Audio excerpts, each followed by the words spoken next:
सीमा हैदर, इसके मुखौटे को हम हमेशा उतारते रहे हैं। आज इसका एक और मुखौटा उतारने का वक्त आ चुका है।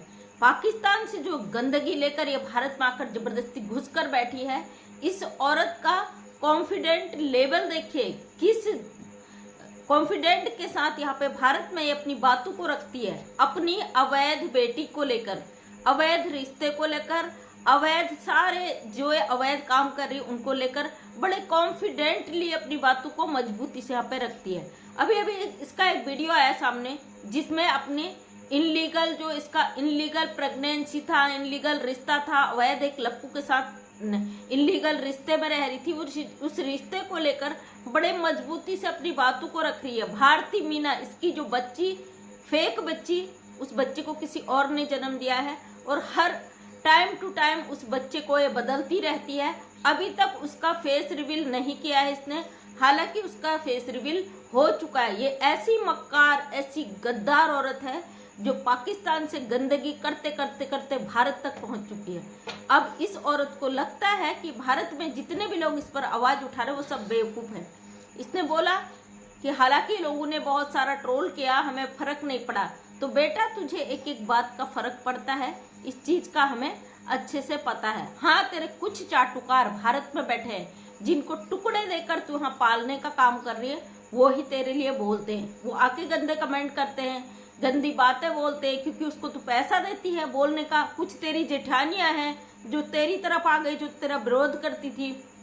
आखिर पैसे का पावर तूने भारत में आके दिखा दिया ना, कि टुकड़े टुकड़ों में कैसे तू औरतों को भी खरीद लेती है, कैसे आदमी को भी खरीद लेती। वो औरतें जो अपना गहना, जेवर, पैसा सब बेचकर तुझे यहाँ से भगाने का के लिए रोती थी दहाड़े मार के, वो भी तेरे पाले में सरक कर आ गई। अब उनकी शक्लें देखिए, बिल्कुल तेरी तरह हो चुकी है। मक्कार और गद्दारी उनके नस नस में भर चुकी है। खैर छोड़िए, ऐसी औरतों की बात ही क्या करें। इनको जहां टुकड़े मिलेंगे ये उधर को भाग जाएंगे। अगर सीमा हैदर नहीं तो कोई और। इनको पैसा चाहिए, इन बदतमीज औरतों को, और कुछ नहीं चाहिए। तो दोस्तों, इसने अपनी जो भारतीय बेटी है, भारती मीना को लेकर बड़ी बात की है इसने, कि 6 महीने से हमारी, मतलब 6 महीने बाद हमने अपनी प्रेगनेंसी को रिवील करा। हमने अपने, मतलब लोगों की काली नजरें लग जाती, लोगों की बदनुमा नजर लग जाती, इसलिए हमने बताया नहीं। जब मैं प्रेग्नेंट हुई तो इस तरीके से मेरी सास है मेरे साथ। तमाम जो गंदे इसने बका है, ये 2 टके की घुसपैठिया, इसका हकीकत हम पहले ही दिखा चुके हैं। जब ये प्रेगनेंसी का ढोंग कर रही थी, इसका एक एक सच सामने पहले ही रख चुके हैं। अब ये मक्कार को लगता है भैया इसका टीआरपी डाउन हो रहा, तो एक क्लिकबेट टाइटल लगा दे, कुछ भी लिख दे, लोग आए देखने। क्योंकि भाई इंटरनेशनल मामला है, भारत में बैठी है, चोरी से बैठी है, गद्दारी कर दी, आतंकवादी दुश्मन देश की औरत है, तो क्यों इस पर लोग भरोसा करें। हाँ, इसके क्लिकबेट थंबनेल को देख के, इसके टाइटल को देख के लोगों को लगता है कोई घुसपैठिया कुछ गलत तो नहीं करने वाली। इसको देखकर, इसको क्लिक करके लोग इसकी वीडियो को वॉच करते हैं। मतलब ये एक अच्छी खासी तगड़ी यूट्यूबर भी बन गई है। साथ में इसने अपनी जड़ें इतनी मजबूती से जमा ली कि इसकी जड़ों को काटने के बाद भी फेंकने की हिम्मत किसी की नहीं हो रही।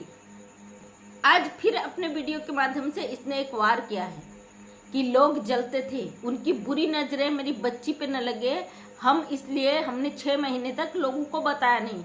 अरे मक्कार औरत, कितना झूठ बोलेगी तू। तेरे झूठ की एक एक दुकान यहाँ पे हमने खोल के रख दी है। 9वें महीने में जब प्रेगनेंसी का ढोंग करी थी, इसने पेट में बेल्ट बांधा हुआ था। इसकी शॉर्ट वीडियो मैंने कट करके अपने चैनल पे लगाई हुई है, उसमें साफ बेल्ट नजर आ रहा है। अब ये सोचने की बात है ना, प्रेगनेंसी के बाद तो बेल्ट बांधा जाता है, लेकिन कौन सी ऐसी लेडीज होगी भाई 9वें महीने में जिसे बेल्ट बांध कर नाचने की जरूरत पड़े।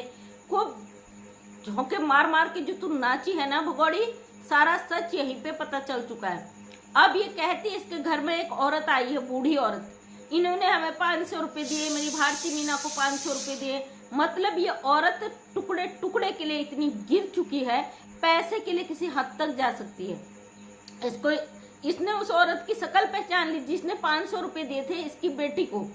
उसको बुला के इसने पूरा बताया कि इन्होंने 500 रुपए दिए हैं। और जो 10-10 हजार रुपए लेके इसके चैनल पे गई थी, जब ये प्रेगनेंसी का ढोंग कर रही थी, तो इसने उसको अंदर तक नहीं बुलाया, बैठने को तक नहीं बुलाया, क्योंकि इसकी पोल पट्टी खुल जाती अगर एक कंबल से बाहर आती।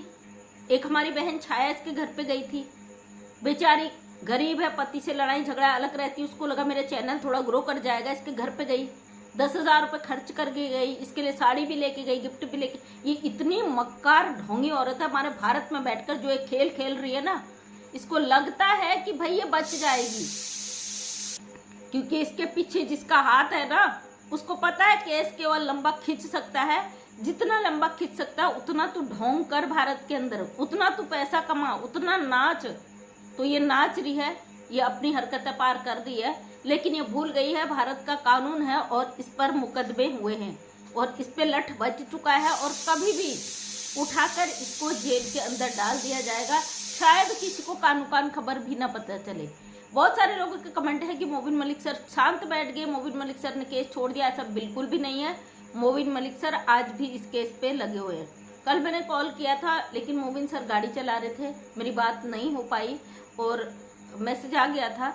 ऐसा बिल्कुल भी नहीं है कि मोबिन सर कुछ नहीं कर रहे, मोबिन सर अपना काम कर रहे हैं और बड़ी तेजी से कर रहे हैं, आप टेंशन ना लीजिए। इंटरनेशनल मामला देख रहे हैं ना, एक औरत पाकिस्तानी गद्दार, उसकी हिम्मत देखिए, हमारे देश में बैठकर दावा कर दी है, तो समझ जाइए इसने जाल कितनी बुरी तरीके से फैला चुकी है।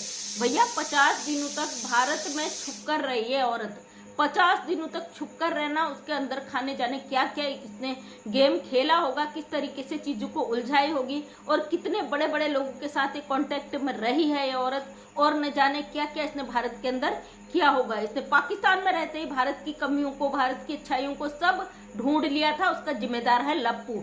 लप्पू ने इसको रास्ता दिखाया, लप्पू ने इसको सारी चीजें इन्फॉर्मेशन वहां पे दी, उसके एवज में ये भगोड़ी औरत यहाँ भारत में आकर बैठी है और जो भी इसको भारत के अंदर लाया है ना, उन सब का पत्ता साफ हुआ है कि टेंशन ना लीजिए आप।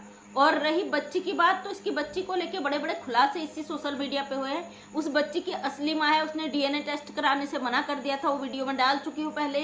और अब ये भगोड़ी अभी तक उस बच्ची का फेस इसलिए नहीं दिखाती कि इसको बार बार बच्चा बदलना होता है। इसने कहा कि 6 महीने तक हम फेस नहीं दिखाएंगे, क्योंकि इसको पता है शायद 6 महीने के अंदर ये जेल चली जाए या कुछ न कुछ बच्चे का इंतजाम हो जाए। और अब 3 महीने का शायद वो बच्ची हो चुकी है और ये बार बार फिर भी उसका मुंह ढकने का प्रयास करती है, क्योंकि उस बच्ची, वो वाली बच्ची है ही नहीं जिसको लेके आए थे। इसको बार बार वीडियो बनाने के लिए बच्ची बदलनी पड़ती है और इसीलिए उस बच्चे का ये फेस नहीं दिखाती है। अब ये मक्कार औरत का एक और सच सुनिए। आज ये कह रही, हालांकि हमें लोगों ने बहुत ट्रोल किया, हमें फर्क नहीं पड़ता। अबे वो मक्कार गद्दार औरत हमारे देश में बैठी है, तू नमक हरामी कर रही है हमारे देश के साथ, खा रही है हमारे देश का, और तुझे फर्क नहीं पड़ता। ये तू कह रही, तू वही सीमा हैदर है जिसके आंखों पे खून खोल उतर आता था, कुछ भी कहने से तेरे आंखों पे ऐसा खून उतर आता था कि तेरा मन करता था सामने वाला अगर फोन के अंदर से वीडियो ना देख रहा हो तो घुसकर खा जाए। एक कमेंट से तू पागल हो जाती है।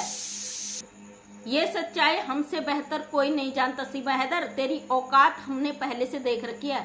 हाँ, कानूनी डंडा बजने के बाद तेरा लेवल डाउन हो गया, तेरे जो दिमाग के फितूर है वो खत्म नहीं हुआ, क्योंकि तेरे दिमाग में जो जहर है वो कभी खत्म होने वाला नहीं है। तेरी औकात पूरी दुनिया को पता है, समझी। और जिस तरीके से तूने भारत में बैठकर भारत के लोगों के साथ गद्दारी किया, भारत के ही चैनल को उड़ाने का काम किया ना, चिंता मत कर, तू खुद उड़ने वाली है। अब सबसे बड़ा सवाल ये है कि इस भगोड़ी को यहाँ रखने वालों का आखिर कौन सा इतना बड़ा फायदा है। भाई अपने देश, अपने कानून के खिलाफ खड़े होकर इस 2 टके की घुसपैठिया को यहाँ पे बढ़ावा दे रही है। क्यों इसको इतना बढ़ावा दिया जा रहा है? हमारे देश के लिए मुश्किलें जिस तरीके से हालात पैदा हो रहे हैं, उसकी जिम्मेदार सीमा हैदर को क्यों इतना प्रोटोकॉल दिया जा रहा है?